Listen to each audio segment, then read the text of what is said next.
नाशिक सिन्नर रोडवर असलेल्या शिंदे येथील MIDC येथील फटाक्याच्या फॅक्टरीला भीषण आग लागलेली आहे।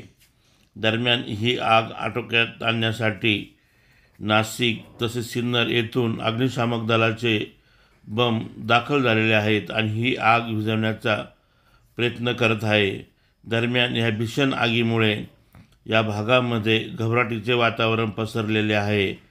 आग जास्तीत जास्त पसरू नये यासाठी अग्निशामक दल शर्थीचे प्रयत्न करत आहे। आपण या लागलेल्या आगीचे दृश्य नाशिक जनमतवर बघत आहोत।